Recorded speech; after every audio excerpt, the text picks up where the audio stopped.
Welcome back to Small Caps, ladies and gentlemen. My name is Kerry Stevenson, and I'm with one of my favourite Italians, Mario Vecchio. He's the Managing Director of TZ Limited.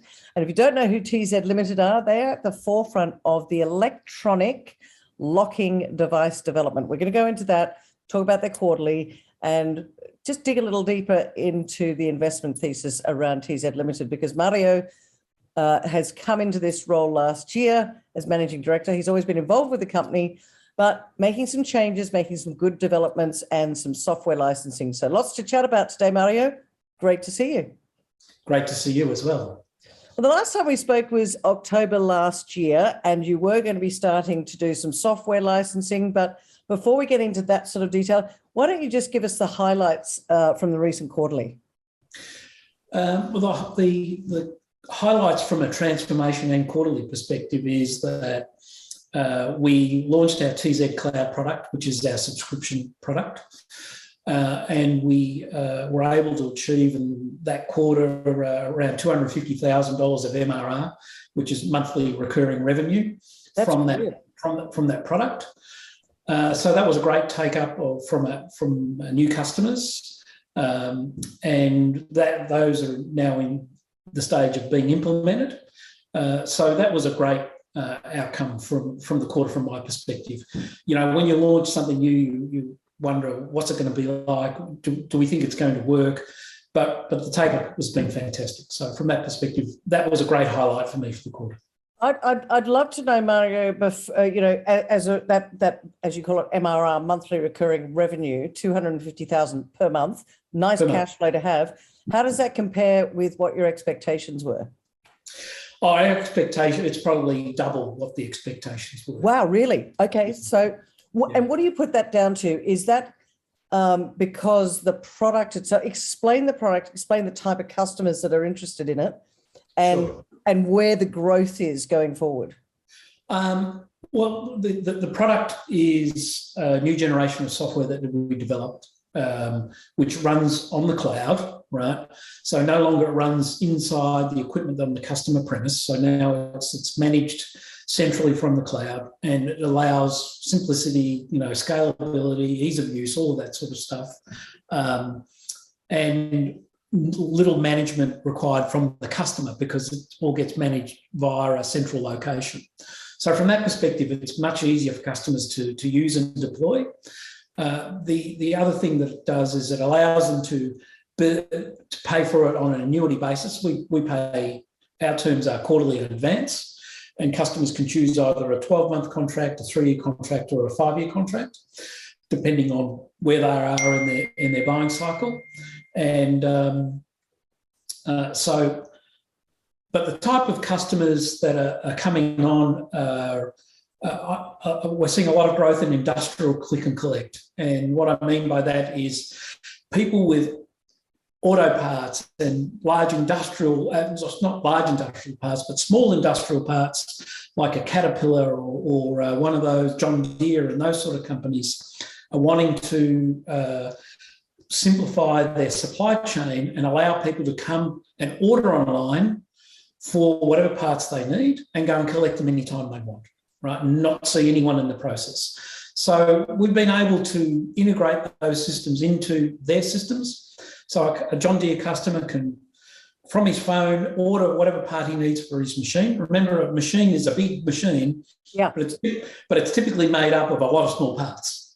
Good point. Good point. Yep. And so anything that's physically able to be carried by a human, they'll order online, goes into the system. The John Deere system processes that order, figures out who the local dealer is, gets shipped to the most central location to where their customer is, and they then show up to where a locker system is, and with their QR code, go and pull out their part. They know when it's arrived. John Deere knows when it's been collected. The billing happens at the same time. Everybody's happy. But that physical location is that physical location, that's not owned by John Deere. Who owns that physical property? The dealer, the John Deere dealer.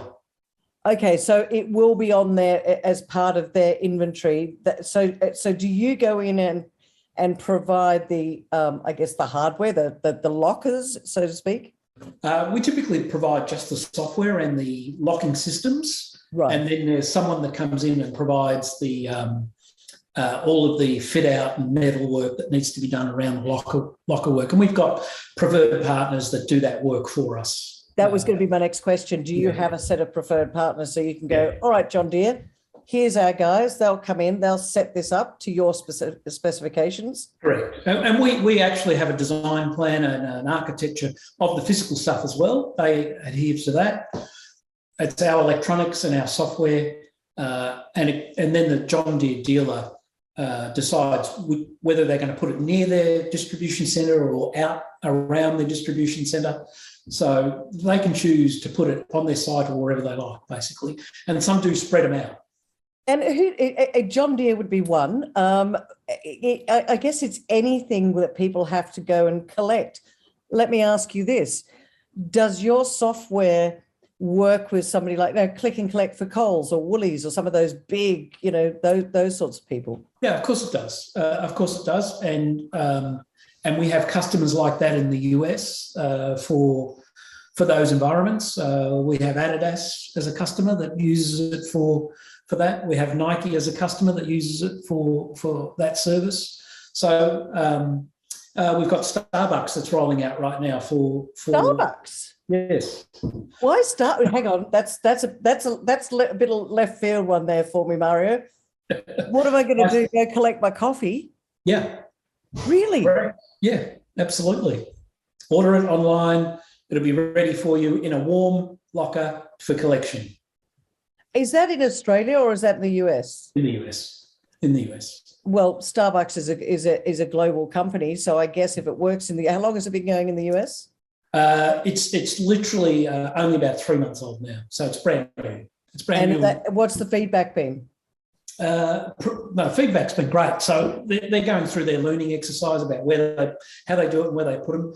But let me give you another example of that, and that is the fast food business, right? So, Uber Eats and Menulog and all of those food delivery services are booming, as you know. Yeah. Not that I particularly use them, but you and me both, Mario. I don't use them either. There's a generation that do use them. It's typically, my kids are in their 20s. But anyway, that works really well, right? So what works really well is that you can go onto your Uber Eats, order whatever it is, fast food you want to order, or from a restaurant, whatever it might be, and it gets delivered, right? So they've got that nailed pretty well, but what's broken is the back end. And the back end from a fast food chain is that the Uber guy has to show up inside the fast food restaurant, right? And he's in there fighting with all the other customers to get his 50 orders or 10 orders or whatever he's got. And typically, and there's a chance that he picks up the wrong stuff, right? Yes. And there's errors.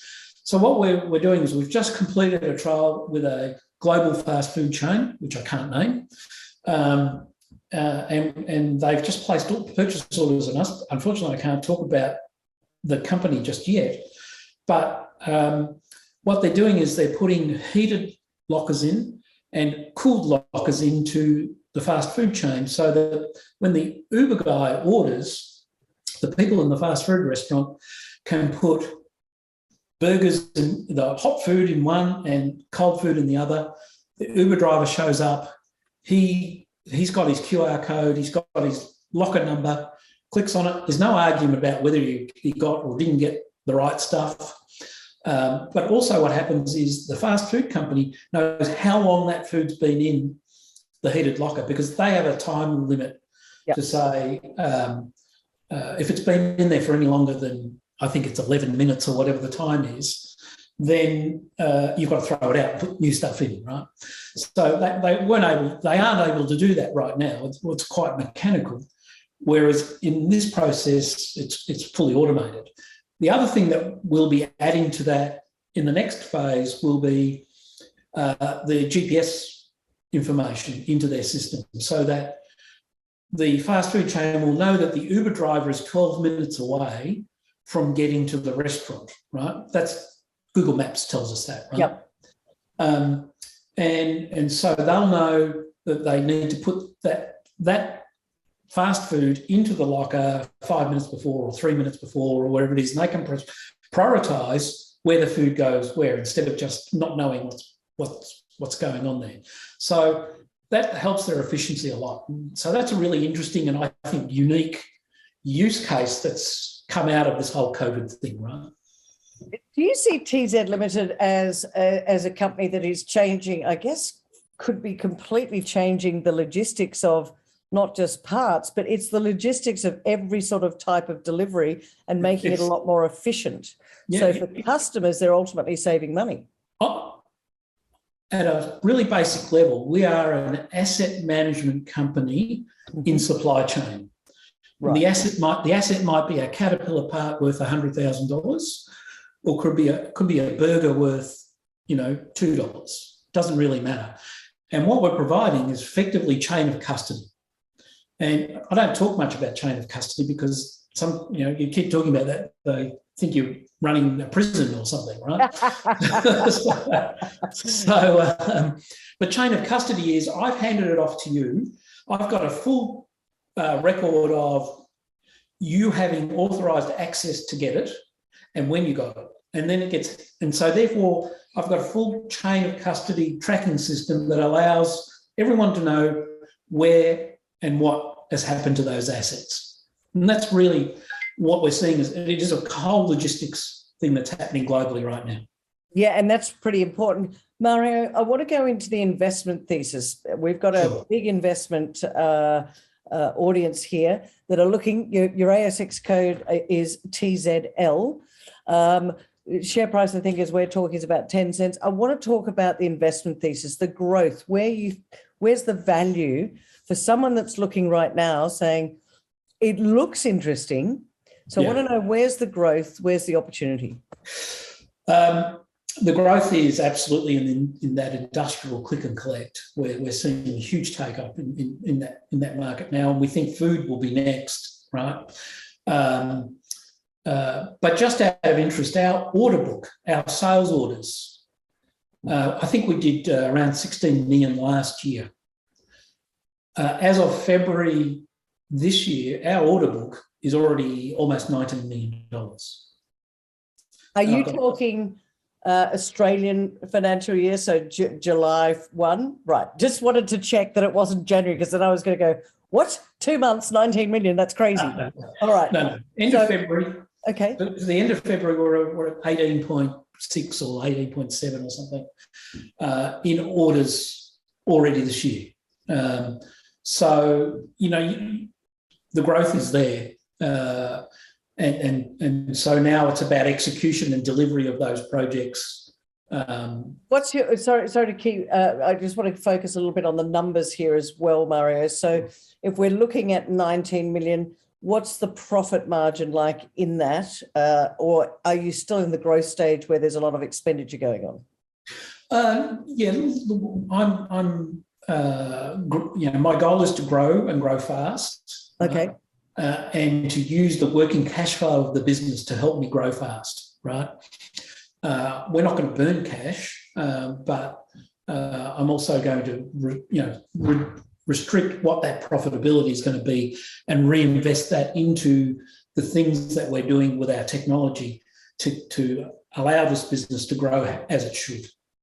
When you say as it should, talk to all of us about the growth. Where's the growth going to come from? You said industrial click and collect, followed by fast food. Yeah, followed by food. And the other area that's still absolutely growing is the agile workplace, right? The hybrid workplace. The hybrid workplace. So the hybrid workplace is here's you and me at each other's homes doing this interview, and along with the rest of the world, right? At some point, people will go back to the office, right? But they're not going to go back like they used to. And no, that's very true. Right? And some people will never go back. No one knows what that percentage is yet, whether it's going to be 10% will stay at home or 30% will stay at home, but it'll be a number. Yeah. All the people on the Gold Coast will want to stay on the Gold Coast, right? Yeah, it's quite kind of nice up here, a little hot. Whereas there'll be a large proportion that will be asked to go back to the office for whatever reason. And some people have to be in the office, particularly if you're a hairdresser, you've got to be in the office, right? You've got to be at work.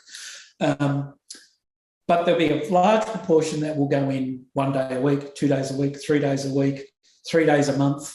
And so what companies are doing is they're building an agile workplace so that they're effectively all having reservation systems of when people are coming in and coming out of their offices. Okay. So you've reserved your desk, you've reserved your storage space, which is what we're providing. We're providing the lockers and the technology in there.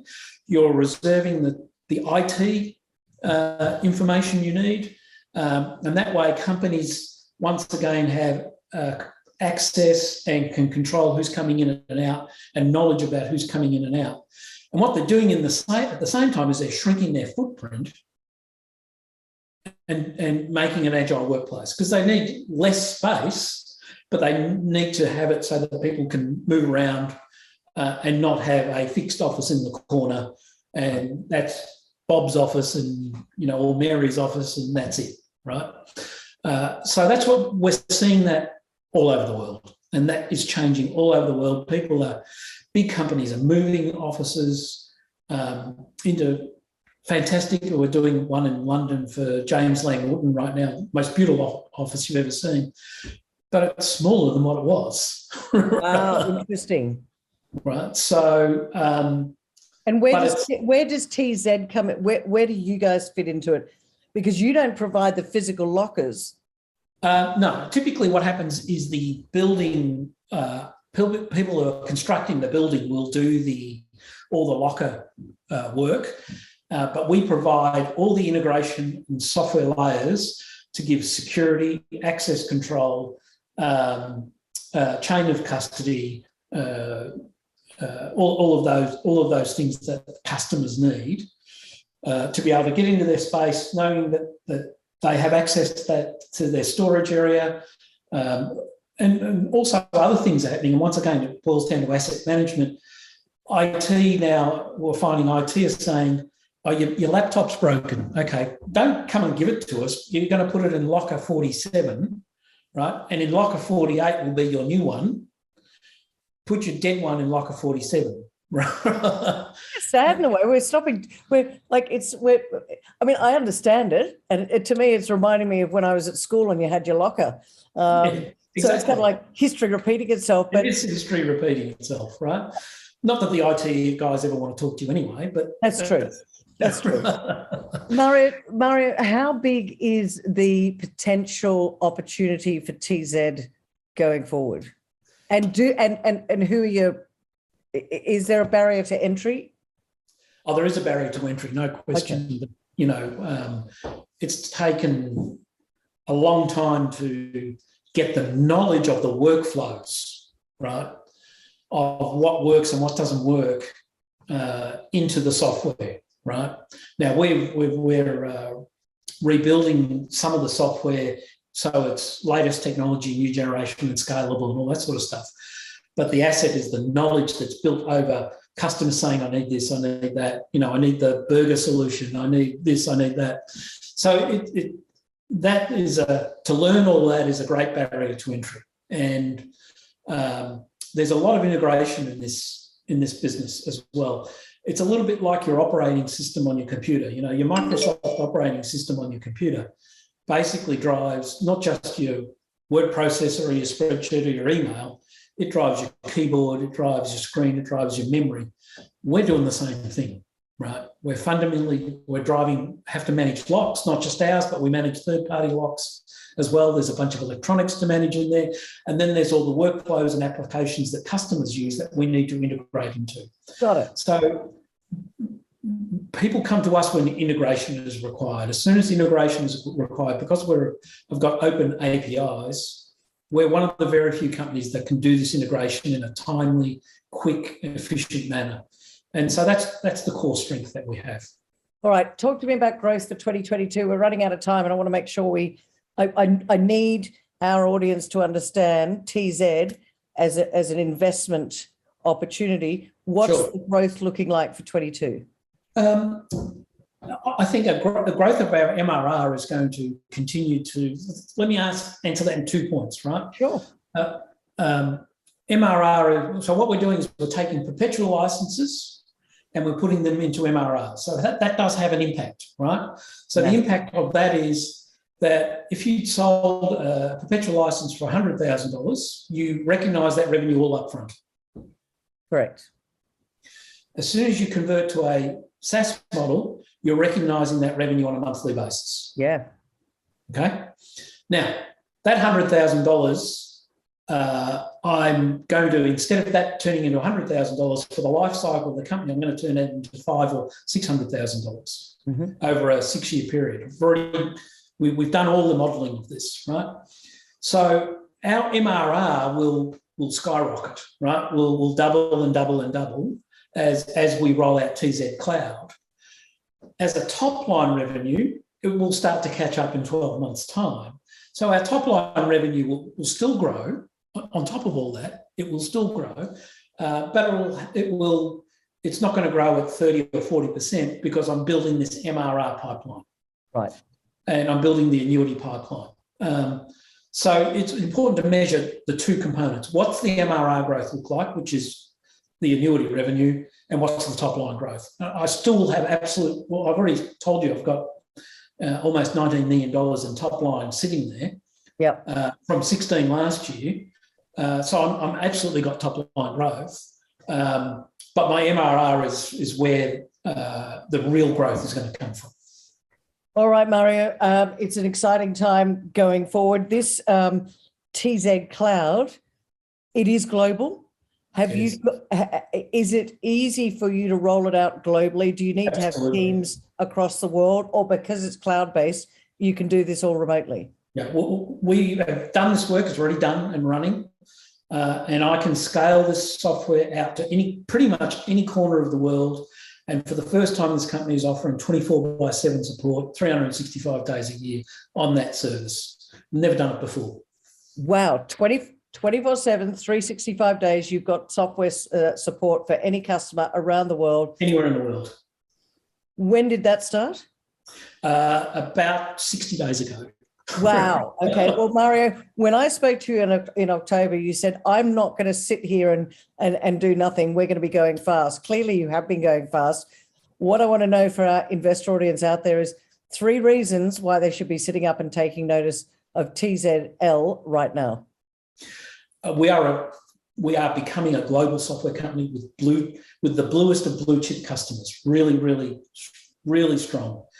No one has a technology platform like ours right now, and COVID has turned us into a growth business. The logistics supply chain is being reinvented. Fantastic. It's really lovely to see you again, Mario. And as you know, we've all talked about COVID over the last couple of years. We've all got a bit bored with it, but hey, here's a positive news story out of the COVID challenges: software as a service, a cloud-based technology platform, which, as Mario has just said, they've already got revenues of 19 million, and we're only in February. So go check it out. ASX code is TZL. Mario, great to see you. Let's chat again in another quarter. Thank you.